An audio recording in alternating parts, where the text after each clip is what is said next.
Iwezekanavyo nimeipata. Nasema asante sana.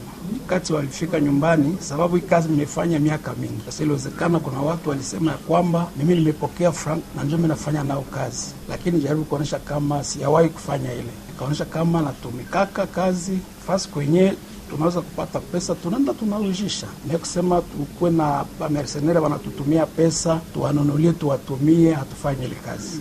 Ile ndio ilikuwa circumstance.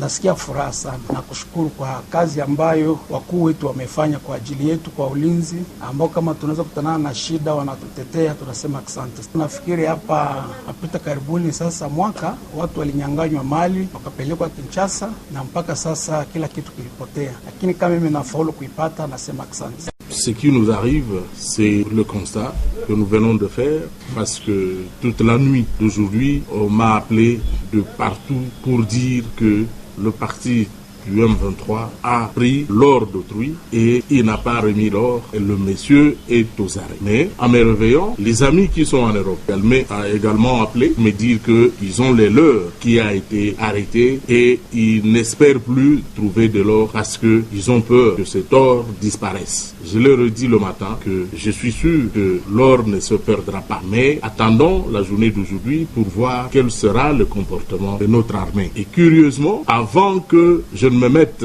à la recherche, les deux colonels ici présents m'ont appelé pour me dire qu'il y a un monsieur qui a de l'or et sur qui nous pensons remettre l'argent. Et l'or, nous avons trouvé sur lui parce que nous n'avons trouvé aucune preuve de culpabilité. Parce que ceux qui nous ont donné le renseignement on dit que c'était de l'or ou de l'argent provenant de l'extérieur. Mais après enquête, nous avons trouvé que c'était un monsieur qui travaillait depuis très longtemps et donc il est reconnu par les autres acheteurs de l'or et ils ont témoigné que c'est un homme intègre et honnête parce que il est pasteur de son état, il est connu dans la ville et il fait de l'or depuis plus de 30 ans. Et donc ça ne me surprend pas qu'il ait 5 kilos d'or et autant d'argent parce que il était dans l'exercice de ses fonctions quand nous l'avons trouvé. Et voilà qu'ils m'ont amené l'or et l'argent. Je suis content comme j'assiste personnellement à la remise de l'or, à la remise de l'argent pour que le monsieur aille chez lui et je pense qu'il sera accompagné de nos militaires à la sortie d'ici jusqu'à chez lui à la maison. Donc nous allons le protéger jusqu'à chez lui à la maison.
Ce qui n'est pas le cas des sortants, c'est-à-dire le militaire et toutes les institutions de Tshisekedi. Il n'y a pas 2 mois que les Chinois ont quitté la prison à l'avenue de notre force, mais ils sont sortis même réduits, alors qu'ils avaient plus de 10 kilos d'or, soit le double de notre papa ici présent. Mais ils sont sortis même réduits et